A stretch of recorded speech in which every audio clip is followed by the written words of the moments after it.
De retour avec Elsie, Marc-André et Antoine. Je vous parle de Santé Québec. Ça, c'est l'employeur unique de 330 000 travailleurs du réseau de la santé québécois. Il célèbre aujourd'hui son premier anniversaire. La grande patronne parle d'une fusion réussie, mais la CSN qualifie le tout d'échec lamentable en faisant allusion aux pénuries de personnel, gel d'embauche, infrastructures vieillissantes. Ton constat, Elsie? Bien, ça se retrouve certainement un peu entre les deux, là. Donc, je pense pas qu'on peut dire que c'est un échec retentissant. Je pense qu'il faut être prudent, ceci dit, parce qu'effectivement, on a ajouté une nouvelle structure. Mais ce matin, la PDG de Santé Québec, je pense qu'elle a fait une très bonne sortie en annonçant notamment des réductions là, dans les listes d'attente des chirurgies, 1 an, diminution de 45 de 10 000 personnes à 5 000. Je pense que c'est quand même intéressant.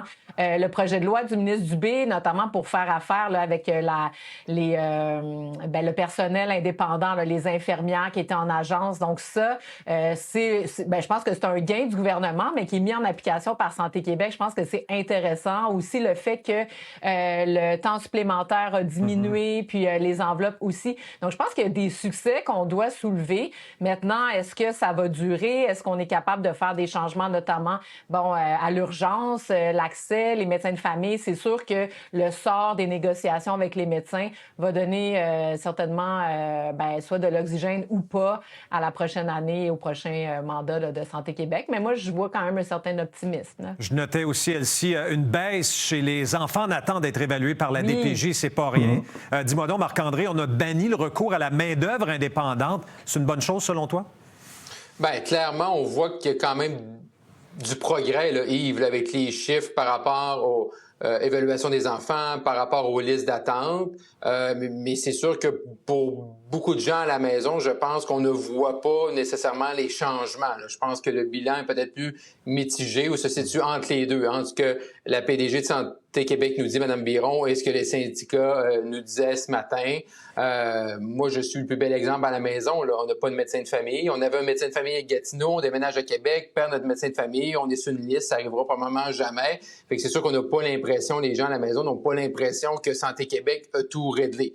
Est-ce qu'on verra peut-être après 2 ans, après 3 ans, après 4 ans? Mais je pense qu'il y a encore beaucoup de chemin à faire et c'est encore difficile de voir qu'est-ce qui est la responsabilité de Santé Québec, qu'est-ce qui est la responsabilité du ministère de la Santé, qu'est-ce qui est la responsabilité du ministre. Tout ça reste encore là, à décider, à voir un peu plus clair par rapport à ce niveau-là. Mais Antoine, sur le plancher, là, par exemple, dans les hôpitaux, là, souvent les syndicats vont se plaindre de la surcharge de travail. Puis on dit que c'est toujours le cas en ce moment.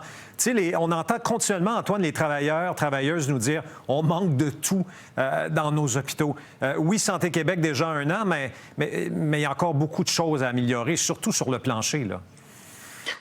Bien, c'est une structure qui a été mise en place. Puis la première chose qu'on lui a demandé, c'est de faire des compressions d'1,5 milliard. Alors, elle l'a expliqué ce matin, la PDG, là, que c'était pas idéal.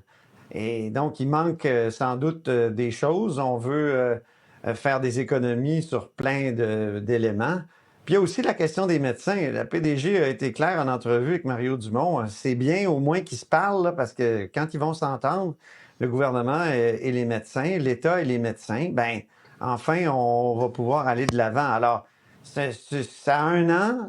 Moi, j'ai vu plusieurs réformes dans le domaine de la santé depuis que je suis la politique depuis 20 ans, puis ça prend toujours 4-5 ans avant que ça soit bien digéré. Alors, ça prend un bon bout de temps, souvent 2 gouvernements. Soyons patients. Alors, on va voir, là, pour l'instant, c'est pas concluant, puis ça a été des départs difficiles et où il y avait plein d'handicaps.